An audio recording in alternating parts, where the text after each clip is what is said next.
and is now facing multiple charges for attacking 7 Asian women around Lower Manhattan. Surveillance video in Little Saigon capturing one of the at least 70 robberies in the Bay Area targeting Asian women.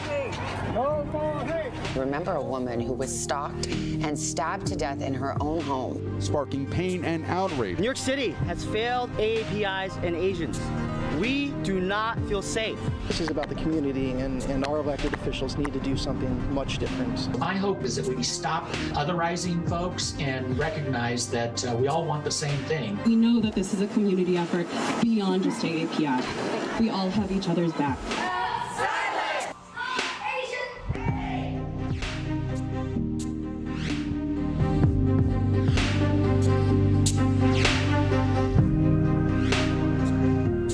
Hello, I'm Vicky Nguyen. Thank you for joining us for our second Racism Virus special report. It's time for another honest conversation about what it means to be Asian American. We're spotlighting the progress made over the past year, as well as the unprecedented hate, discrimination, and violence Asians in America are still facing. And yet, in a recent survey, 1 in 3 Americans said they were unaware of the spike in anti-Asian hate and racism over the past year. A lot of it came into sharper focus during the pandemic, with 1 in 5 people surveyed saying Asian Americans are at least partly responsible for COVID-19. So the problem persists, and it remains stubbornly and dangerously under the radar. Tonight, we're going to talk to trailblazers and activists about the ways the community is combating the hate with meaningful change, including actor Daniel Dae Kim, now working on what may be one of his most important roles as activist. He joins us to talk about the lessons learned during this violent period, as well as his new job on the White House task force looking to build equity and opportunity for Asian Americans. We'll catch up with Jeremy Lin, who has encountered hate and discrimination on the basketball court. For the very first time, you're going to hear the inspiring story of the first Asian American to officiate an NFL game. And we'll also talk about increasing representation for the Asian American Pacific Islander community with Survivor winner Yul Kwan and popular blogger Phil Yu, better known as Angry Asian Man. But first, New York City has been home to some high-profile cases of attacks on Asian Americans. The NYPD is the largest police agency in the country, and efforts here to curb hate crimes often have a ripple effect nationwide. I spoke exclusively with the department's chief of detectives on how the NYPD is handling the wave of violence against Asian Americans. A warning, some of the content you're about to see is disturbing. The first viral videos were shocking. At the start of the pandemic, elderly Asians attacked, slowly spreading fear throughout the Asian American community. 2 years later, the violence continues. In December, 6 men arrested in San Jose. Police there say the suspects are tied to more than 70 cases of burglary, robbery, and theft, targeting primarily Asian Americans in California. 5 of the suspects have pled not guilty. These suspects believe that they could prey on these victims because of their ethnicity. You just walk up and punch. In Boston, a 70-year-old woman says she was punched in the face by a stranger in Chinatown. Reports of hate crimes are up across all minority groups. But according to the Center for the Study of Hate and Extremism, Asian Americans are seeing the biggest spike.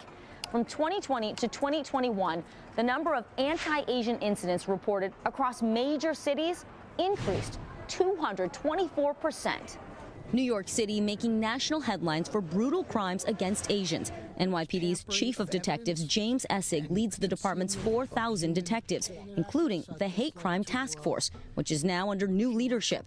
He met us for an exclusive interview in Chinatown, just blocks away from where 35-year-old Christina Yuna Lee was followed home and murdered. The one thing with the Asian hate crimes, more than any other particular ethnic group, it's personal. They're getting punched in the face, they're getting spit on, they be pushed. 3 months ago, police say a man attacked 7 Asian women in a 3-hour period. He now faces 13 hate crime charges and has pled not guilty. Have you seen the Asian American community as out front on an issue like this? No, never. The Asian community is very reserved, but never seen crimes like this against the Asians. It just seems like, again, 2 years ago, just astronomically spiked. According to NYPD, out of 37 reported anti-Asian hate crimes this year, 95% were physical attacks. While there were more anti-Semitic hate crimes, 75% were property crimes.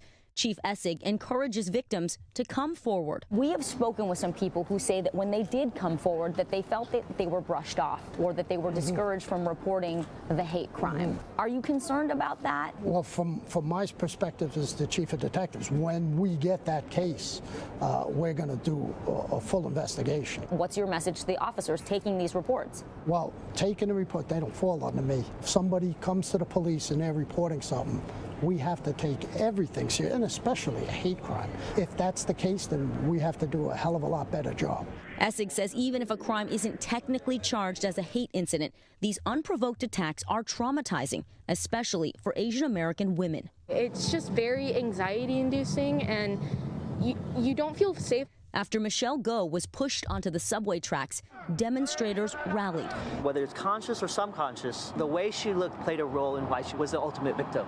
A recent study shows that out of more than 10,000 hate incidents, 61% were reported by women. My mother-in-law is Asian American, and she's been victim of this. Denver Police Chief Paul Pazin says hate crimes have a ripple effect and need to be fully investigated. When we're talking about bias-motivated crimes or hate crimes, it goes far beyond just the person that was the victim of this. Often it creates trauma for an entire community. Do you think there is a renewed push to get prosecutions? Absolutely, and I hear it from our other law enforcement partners across the country. Over the past year, actor and activist Daniel Dae Kim, he was among the first to speak out against Asian hate, even offering a $25,000 reward along with actor Daniel Wu to help catch an attacker. Now he's on President Biden's AAPI Visibility Task Force. I had a chance to speak with DDK on his new role and what he hopes to accomplish. So good to have you here. Thank you so much for joining us. Always good to see you, Vicky.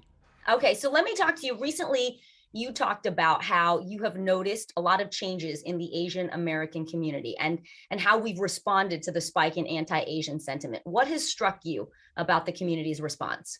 I think first and foremost, we've galvanized in a way that I've never seen before. Not just through organizations emerging that haven't been there, but I was talking to some people who have nonprofits in the community and who are community organizers, and they're saying they've never had a greater number of donations than they had over the past year and a half or so, and that's really encouraging. Daniel, you testified before the House Judiciary Committee on Asian hate. This happened last year. I want to give our audience a listen to part of your testimony. What happens right now and over the course of the coming months will send a message for generations to come as to whether we matter, whether the country we call home chooses to erase us or include us, dismiss us or respect us, invisibilize us or see us. It's so powerful what you said. And just a few days after your speech, the president signed into law the anti-Asian hate crime bill. That legislation, just so our audience knows, it directs funding to help make it easier for people to report hate crimes, in part because it directs resources to local and state governments and law enforcement agencies. It also puts reporting into multiple languages. What more do you think the government should or could be doing to address discrimination?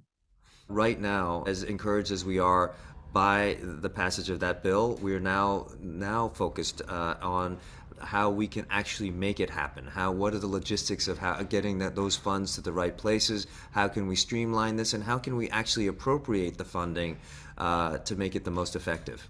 Talk to us about this AAPI task force. It was formed last December by the White House. You're one of 23 members of this task force.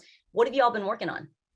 It's a great question. We're actually going to be convening for the first time in person in a couple of weeks. We've been meeting on a regular basis to provide a set of recommendations to the president about how we can move forward from the events of the past couple of years and how we can most effectively change policy and affect policy so that we can create a better environment, not just for Asian Americans, but for equality in general. Some of the things that we're working on specifically are how we can implement the terms of the No Hate Bill and how we can effectively get money out to the community and best utilize everything that the bill hopes to be. Do you get any pushback, Daniel? Are people saying, you're an actor, stay in your lane, stay out of politics? Yes, I do.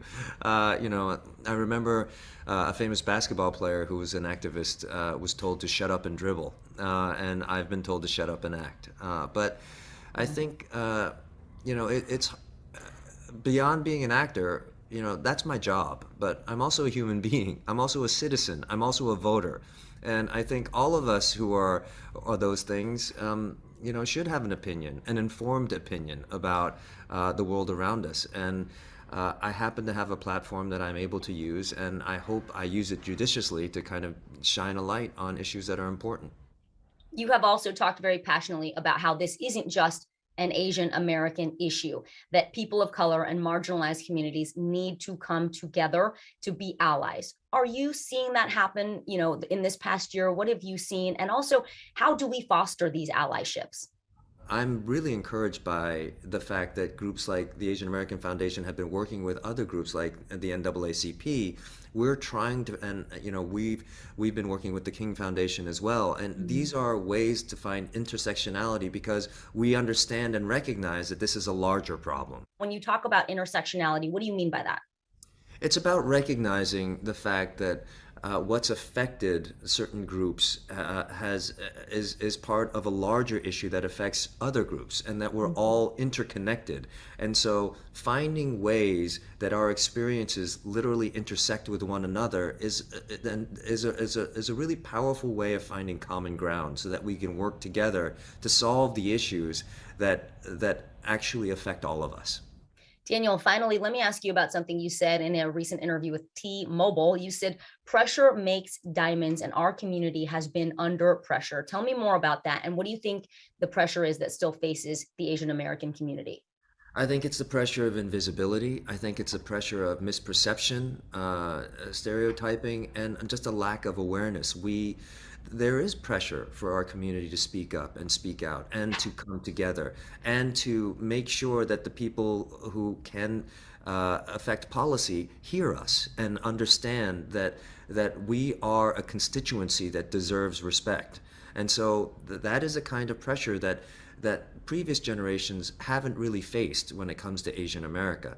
So I see it as an opportunity to really further our status in this country and raise awareness about who we really are and how essential we are to the fabric of America.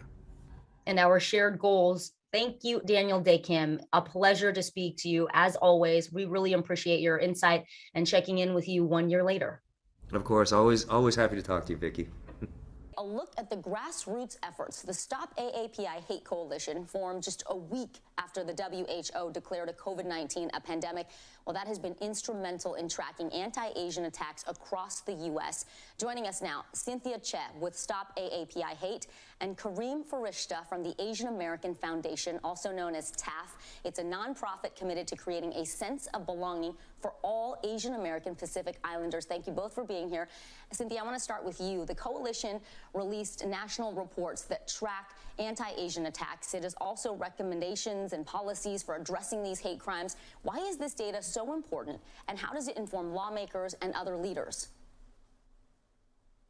Well, we started Stop API Hate because our experience has been that without the documentation, that our experiences are overlooked and minimized. And so with our data, we have been able to demonstrate that anti-Asian racism and hate incidents are an everyday experience for our community. And certainly that was catalyzed by COVID-19. So it's being used to advocate for meaningful change. And we're really proud that we've been able to play a role in that. I know we refer to the data at NBC News. The national report, the latest one you've released, said over 10,000 hate incidents have been reported to Stop AAPI Hate since it started. That's over 4,000 in 2020 and 6,000 in 2021. That's not a good trend. What do you think is behind the increase in these reported incidents? Well, what I can say is that when we started Stop API Hate, we were actually surprised by the number of people who reported to us their everyday experience with racism. And people are telling us what they and their loved ones are experiencing out in public and in places that are open. And sometimes these reports don't even go to the police. Kareem, let me turn to you. We talk a lot about the model minority myth, and often that stereotype, that foreigner stereotype as well, it casts a shadow over our community. There was a report by TAF as well as Launch that found just 29% of Asian Americans actually agree with the statement that they feel fully accepted here in the U.S. Talk to us about the dangers of those stereotypes and how do we combat them, not just us, but also groups that are in our allies. Absolutely. Well, thank you so much, Vicky, for having me on today, and thanks for your reporting on this really important matter. The model minority myth often paints the Asian American community with broad brushstrokes. So the Asian American community has some of the highest levels of income disparity, the highest wage earners as well as the lowest wage earners within the Asian American community. What happens is when we're painted through the same lens, we're painted as a monolith. And that doesn't allow us to see the entire diversity of the community. At the end of the day, it reduces us and paints us through harmful tropes and stereotypes. So the reality of the situation is that Asian Americans today are feeling that those stereotypes are leading to scapegoating, and that scapegoating is leading to violence. Talk to me about TAF. You raised so much money when you came out to help with, Asian Americans and all of these issues. How are you measuring where that money is going? It's really important that the Asian American Foundation is committed to creating an irrevocable sense of belonging. We came together in the aftermath of the Atlanta spa shootings, and we realized that in order to end the trajectory of hate, we need to do more to build belonging. And in order to really change the trajectory of this country, we're doing more to address AAPI bullying in classrooms. We're also working to protect our elders. We're working in cities like Chicago and Oakland and New York, cities that have had a high preponderance of hate, cities that have high densities of AAPI communities, to create an irrevocable sense of belonging, and making sure that we're doing this work alongside our allies, in making sure that this work is cross-racial, it is cross-religious, and it lifts everyone up, because everyone is impacted by the rise in anti-Asian hate. Kareem Farishta from the Asian American Foundation, as well as Cynthia Che, thank you both so much for joining us. When we come back, Trailblazer, an exclusive interview with the first Asian American the NFL has hired to officiate its games. What it took for him to make it to the top of the sport. Plus, lifting the taboo on mental health for Asian Americans. But first, a look at some of the work being done in our communities around the country, as reported by some of our NBC affiliates. Here in the Washington, D.C. area, celebrations for Asian American Pacific Islander Heritage Month are tempered by continuing efforts to stop Asian hate. D.C. has launched a new campaign called Hate Stops With Us. This is an effort to prevent anti-Asian hate crimes, harassment, and violence experienced over the course of the pandemic. City leaders say they're working to support victims of these kinds of attacks, while also working to train teachers in public schools about the rise in anti-Asian hate and provide resources to teach tolerance in the classroom. In Maryland, the Asian American Hate Crimes Work Group was tasked with developing strategies and actions to address the rise in violence and discrimination targeting the AAPI community. And in Virginia, leaders are encouraging anyone who experiences anti-Asian hate or harassment to report the incident to police and to Stop AAPI Hate, a national coalition dedicated to documenting and stopping anti-Asian hate and discrimination throughout the country. Many victims in our area say they're frustrated that their attackers have not been brought to justice, and they want more to be done to keep them safe. Eun Yang, NBC4, Washington. So Jam, my sister, she had a patient who refused actually to work with her because he thought she was Chinese. Does that make the problem feel that much closer to home? And as a parent, how does that make you feel? Yeah, I mean, I think certainly the fact that, when it's as close to your own daughter, it feels pretty close to home. I guess I'm in part surprised, right, and saddened, and also maybe a little angry that someone would think that, right, and kind of goes against what the Martin Luther King ideals were, right? That people are not judged by the color of their skin, but the content of the character, what they know, or how, you know, as a physical therapist, you know, how much value she can bring. And that's sad. As anti-Asian hate made headlines over the past 2 years, it didn't dim the spotlight on important firsts to celebrate. The world was introduced to the first Asian-American Marvel superhero, with Simu Liu starring in Shang-Chi and the Legend of the Ten Rings. And Domee Shi became the first woman Pixar hired to direct Turning Red, a coming-of-age movie featuring an immigrant family. And now we turn to a trailblazer on the field, Lo Van Pham. His parents fled Vietnam before he was born, so growing up, Lo bounced around refugee camps in Laos, Thailand, and the Philippines before coming to the U.S. as a child. He grew up in Texas, where he fell in love with sports, and he went on to become an engineer, but he still had the desire to connect with the game. So for fun, he started officiating Pee Wee football games on the weekend, and he worked his way up to Division I college football. Now Lo is breaking ground as the first Asian American to officiate in the NFL. Welcome, Lo. Congratulations. So good to speak with you. Talk to me about this. When you were first officiating Pee Wee games, you did that obviously because you love football. When did you start thinking about doing it for the NFL? Was this even part of the dream? No, it was really never part of the dream. You know, when I first started, I just wanted to be the best official I was at the Pee Wee level. You know, it really didn't become a dream until probably 2 or 3 years ago, when I was invited to participate in the ODP program, which is the Officials Development Program that the NFL has generated to try to train and hopefully look at the future candidates for the National Football League. I love it. What does it mean for you to be the first Asian American officiating in the National Football League? And also, how have people responded to you taking on this job? Well, the response has been overwhelming. You know, it hasn't really hit me yet, Vicky. I just kind of been soaking in the moment. You know, my first thought when I got the call was, I now have to really work hard to try to do a good job for the National Football League. And like I said, it's just been a surreal moment here in the last week or so, just to be kind of the first Asian American to be invited to work in the National Football field as a field official. It's a big honor. I'm very privileged and very proud. And it's really for the people that's been around me. It's not really, it's for myself, but for the supporters, my family, and my friends. I have people just coming from all over, just saying, hey, thank you so much, and keep continuing the hard work. And I'm just so blessed right now to be a part of this.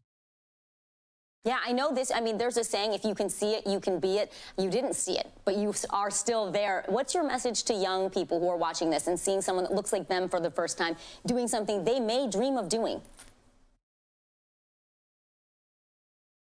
Oh, the message is, you know, that whatever dreams that you have, whatever, despite where you come from, you know, if you work hard enough and you have a dream and a desire and you're passionate about something, you know, anything's possible. And this great country of ours gives us the tool and the means and mechanism to do it. And so, yes, I highly encourage, you know, other minorities, Asian Americans. I know there's a whole lot of, you know, Asian American kids out there that play. So after you play, and if it's not something that's in your bloodline, then obviously officiating is another avenue to be part of the sport. It's a great resource, and it's a great opportunity to just experience the American dream.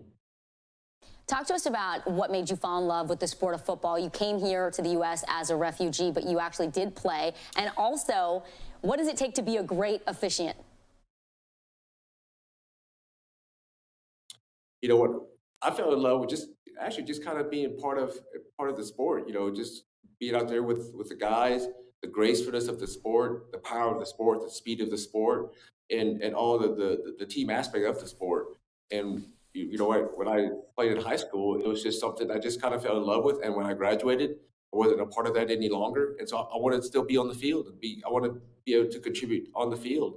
And it's just it's just something that's not sure where I got it from. It was just kind of when I moved here and played when I was a youngster, it just kind of stuck with me and fell in love with me. And, you know, I'm glad I did it. It was something to pass my time, you know, after I got out of college, and it's been a wonderful experience, just, you know, to say the least. And it's a ride that took you all the way to the NFL. Can't wait to see you out there in your black and white. Lo Van Pham, thank you for speaking with us. Thank you, Vicky. From one trailblazer to another, we are talking about basketball sensation Jeremy Lin. He's the first Asian American to win an NBA championship. As reports of Asians being attacked started to surface back in 2020, Jeremy Lin was one of the first to call attention to the hate and violence, and he joins us now from California. Jeremy, it is great to see you again. Now, you made some headlines last year when you talked about being called coronavirus on the court when you were playing for the NBA G League. There's trash talk, and then there's this. And you never identified the player, but you wanted to show that anti-Asian discrimination was widespread, even in pro sports. Talk to us about the challenges of the past year. How has it been for you since speaking up? And also, what is most encouraging to you about using your platform in this way? It's been quite a year.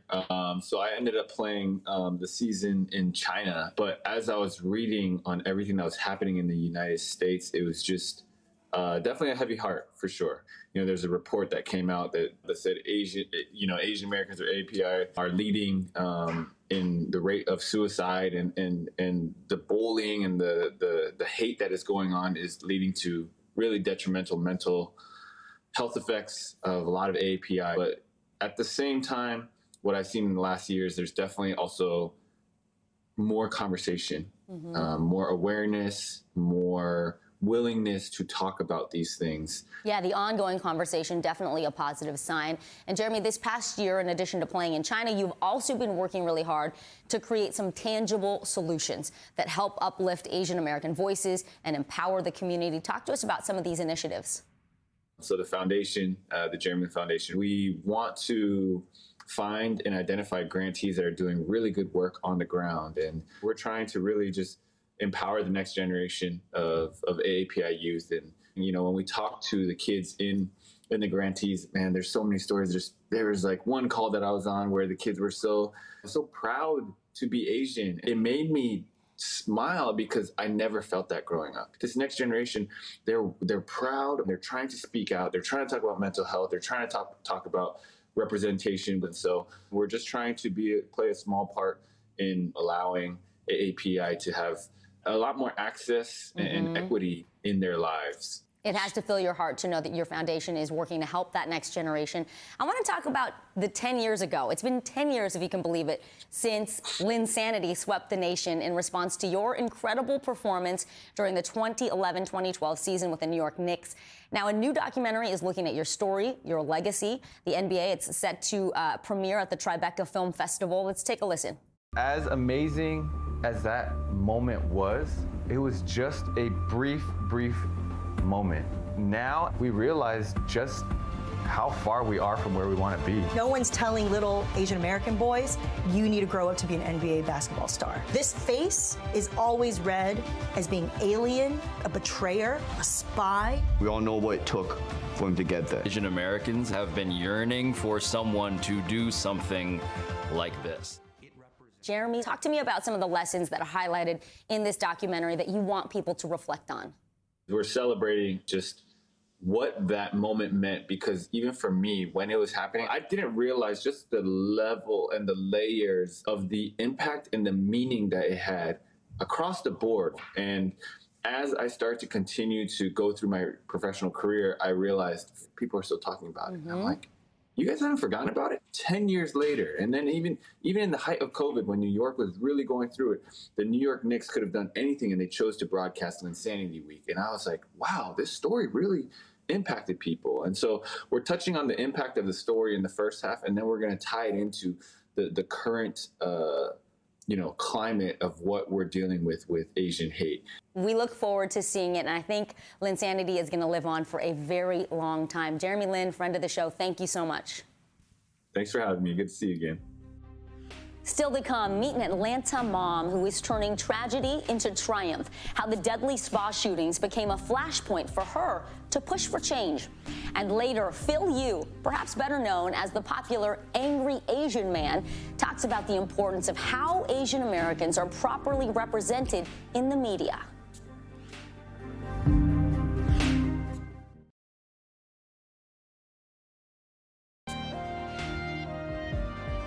It's been a little more than a year since the Atlanta area spa shootings. 8 people were killed. 6 were women of Asian descent. The tragedy added to an already violent year. While the shooting sent shockwaves and fear throughout the AAPI community, Some used it as an opportunity to push for change. Richard Louis has more from one mom on a mission.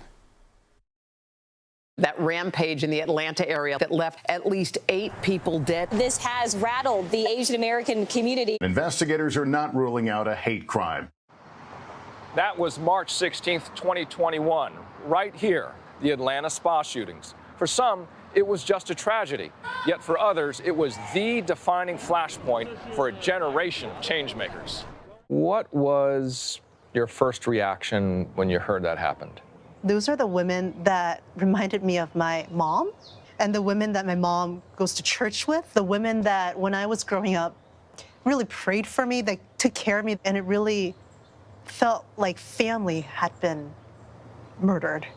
The mom of 3, Won-hee Shin, mobilized to create Asian American voices for education. With the rise of anti-Asian hate crimes, and also after the spa shooting, which was only 7 miles from here, there was this kind of like a desire that I think a lot of Asian Americans felt for the route to change, which is this perception that we are foreigners forever, and that is because of miseducation. I didn't know that there is a story of Asian Americans in this country since the beginning.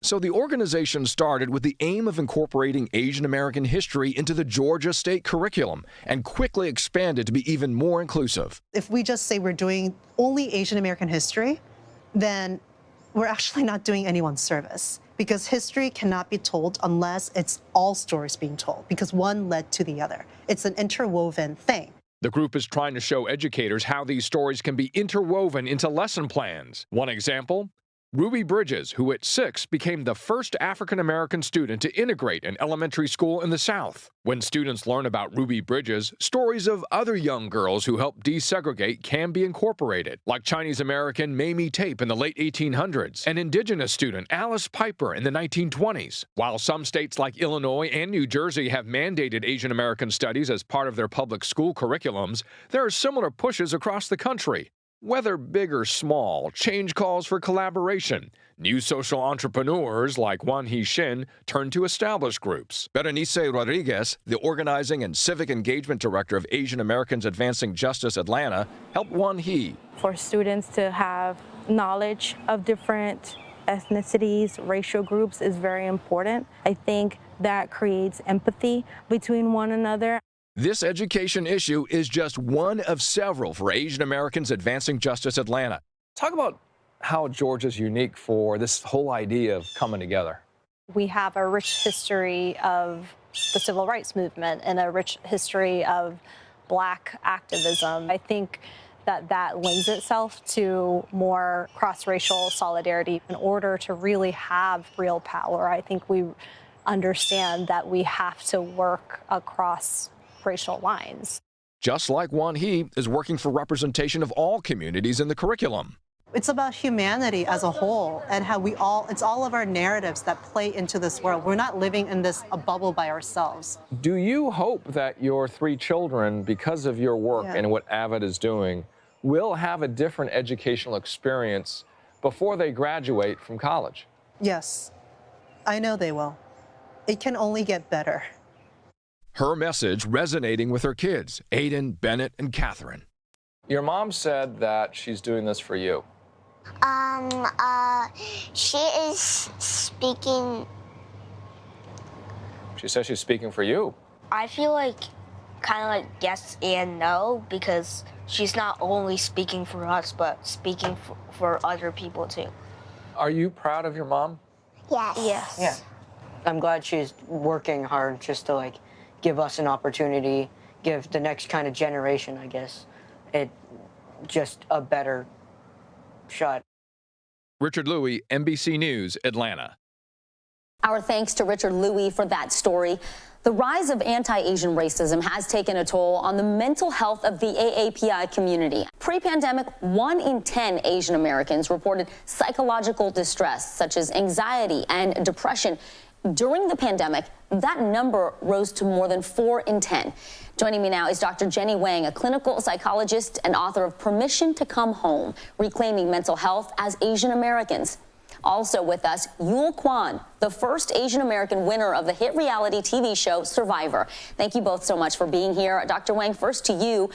With the ongoing racism and recent attacks as people are out doing daily activities or taking public transit, a lot of folks are just scared about going back to work or doing their normal routines. What do you say to people who are anxious about being out in public after seeing these videos and headlines? I would say that the fear and anxiety is valid, right? That fear and anxiety functions to protect us from environments that feel threatening or overwhelming. The problem with fear and anxiety is that if we don't have a corresponding action that follows that, it can lead to rumination and worry. So I often say, what could we do? What action can we take? Is it finding, protective devices? Is it finding different ways to get to work safely?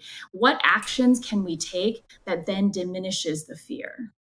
Thank you, Dr. Wang. Yul, last year, you shared some really moving details about bullying and racism that you experienced growing up and how that has impacted you today as an adult. We're going to play a clip for our audience. Older white kids would bully a lot of the younger minority kids in the bathroom. And what they would try to do is they try to grab us and hold us against the wall while they would take turns pissing on us. And that gave me this fear of going to public restrooms. And I developed a condition known as paruresis, which is known as shy bladder syndrome. And I think a lot of my kind of early trauma really got me to think deeply about why it is that I was bullied, why I felt this way, why I felt alienated. Yul, it was deeply personal, and we heard from so many viewers who felt it was one of the most memorable moments, in part because outwardly, right, you're so successful, you're strong. My goodness, I mean, you won Survivor. So why was it that you wanted to share that vulnerable moment and how it shaped you, and what are you hoping people take from that? Sure. Well, I guess two reasons why I shared. The first is, as I mentioned, while I was growing up, and for most of my adult life, I was afraid to tell people about the psychological trauma and mental health problems that I suffered in part as a result of bullying and other challenges. There's such a heavy stigma against mental health issues, especially in the AAPI community, which often views these as defects of character rather than something that should be met with empathy and support. So for me, I really struggled in silence for years, and I didn't seek out the help that I think could have made a difference earlier in my life. And I think that if I had seen or heard someone like me talking about these issues openly, I would have felt a little bit less lonely. I would have felt maybe a little bit more hopeful that maybe I could find a way to cope with these problems and not let my fears and anxieties predetermine what my life would be, a life of loneliness. And for me, especially now that I have children, it's been top of mind for me because even with my two girls, I can see some of these anxieties emerging in them. And I want them to know that it's okay to talk about these problems openly, that it's okay to ask for help, and that they can always come to me and other people, and then I'll always meet them with understanding and love. Dr. Jenny Wang and Yul Kwon, thank you so much. It's always a pleasure for us to see you, and I know that you make so many other people feel seen. Coming up, the effort to increase representation of Asian Americans in Hollywood and pop culture. First, NBC's Frances Rivera, whose family is from the Philippines, speaks to her mother on why they moved to America. When I saw the United States, it was a place of opportunity, and I had an incident in the Philippines during the martial law when I have a family friend that was picked up because of the word rumor mongering, and I knew that I could not bring my kids on not having a speech, freedom of speech. And then we decided that that was the time for us to pack up and try to go to the United States.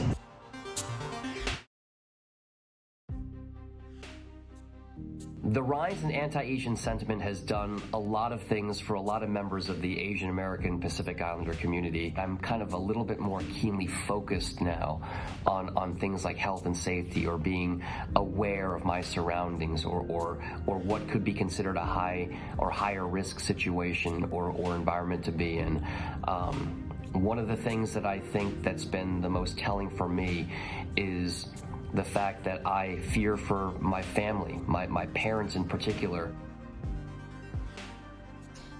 And that fear is one that many Asian American children share for their parents too. Dominic Chu, thank you. In the last year, we have seen major movies and TV shows feature strong Asian leads like Shang-Chi, Turning Red, and Bridgerton. And more is to come with the release of Ms. Marvel and Crazy Rich Asians spinoff.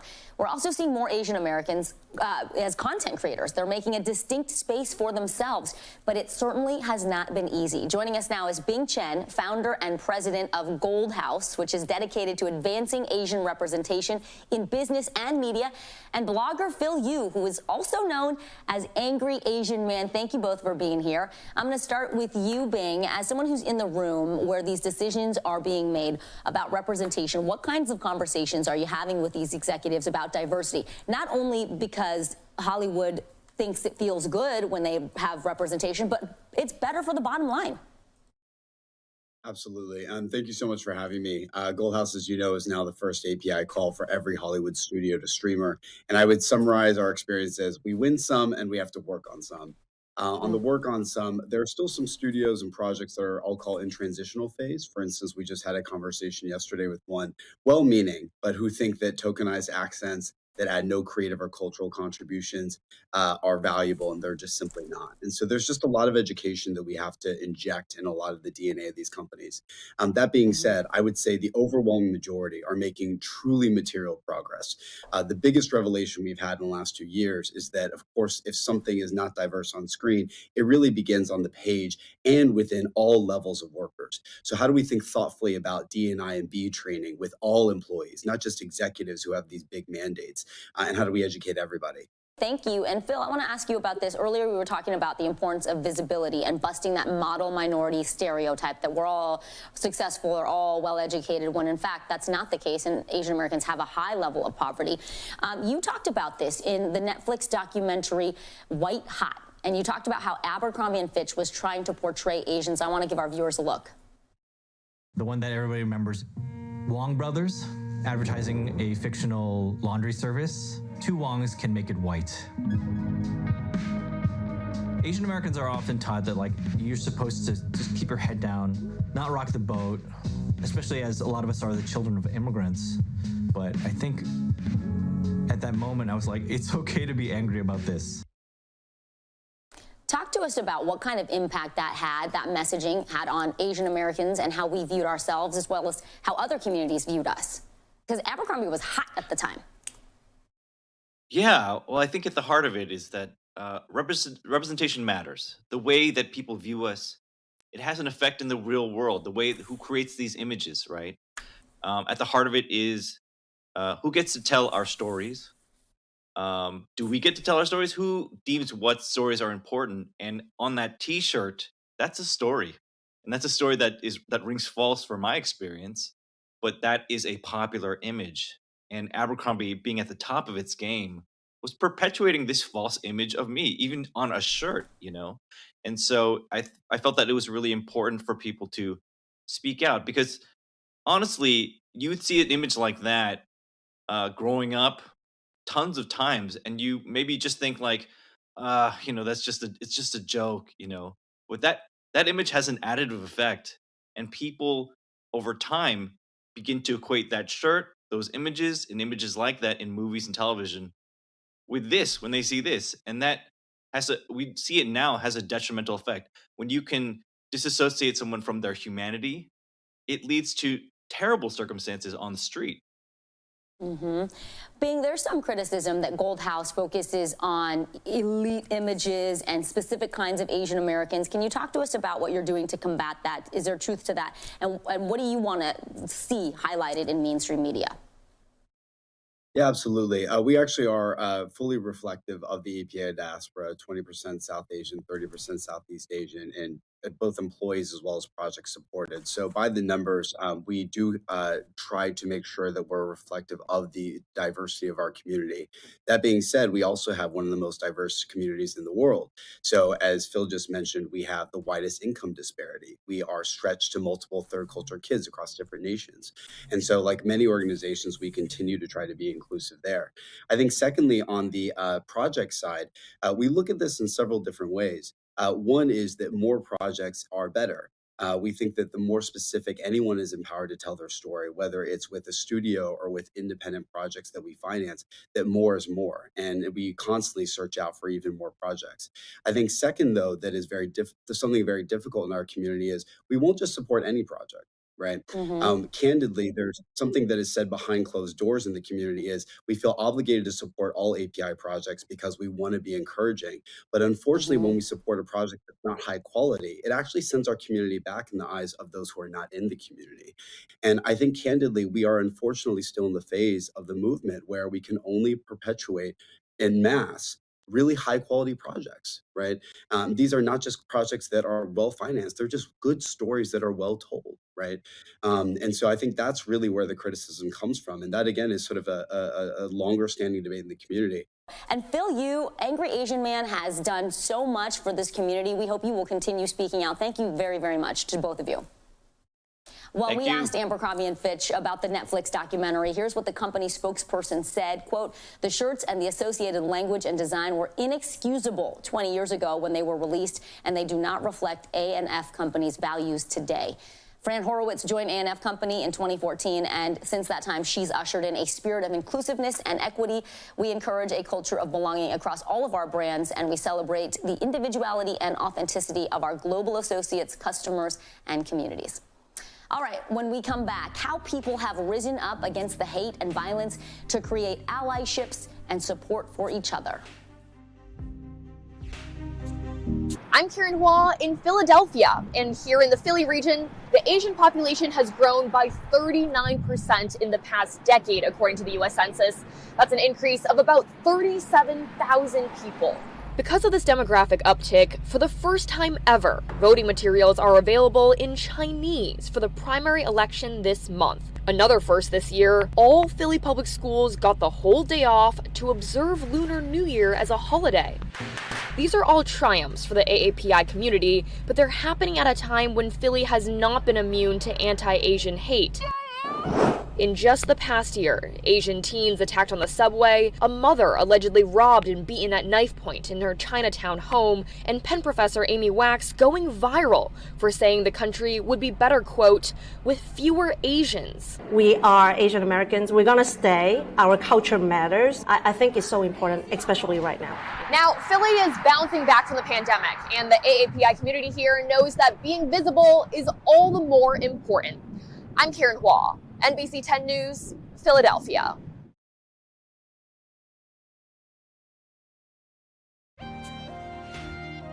During difficult times, there are those who rise above, people fighting to make things better.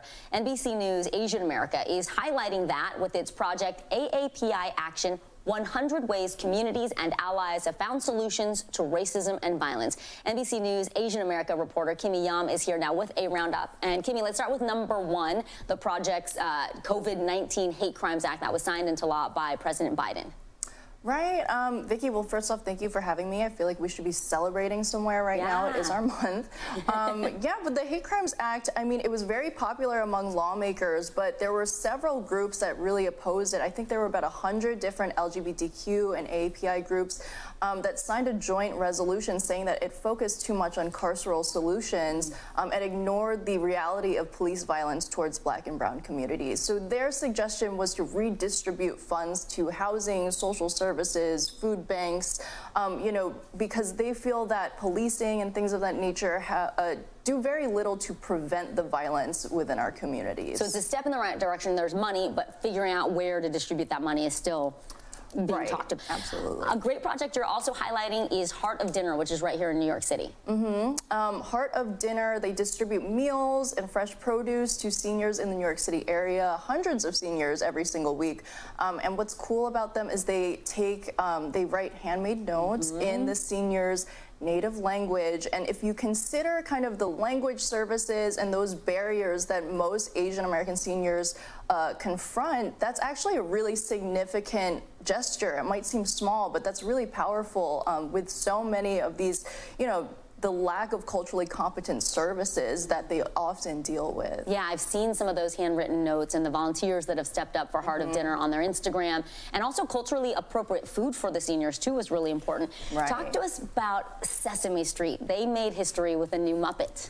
Yeah, the first Asian American Muppet, which, like, who isn't excited about that? Also, you know, she's cool. I want to be her. She's like a punk rocker. She plays the guitar. She skateboards. And I think what's most interesting about this is she is not a nebulous Asian character that borrows just, you know, from everybody. Right. She's specifically a Korean American. Yeah. She talks about her background. She talks about her relationship with her grandmother.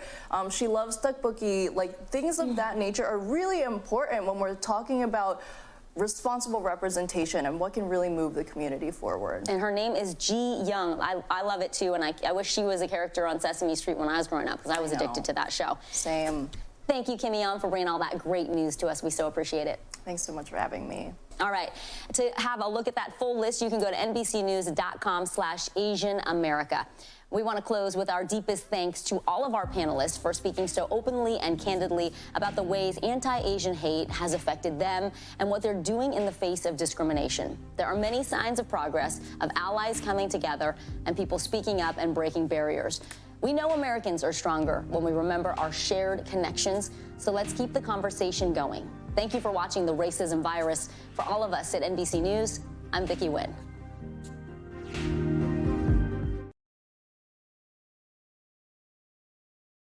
Thanks for watching our YouTube channel. Follow today's top stories and breaking news by downloading the NBC News app.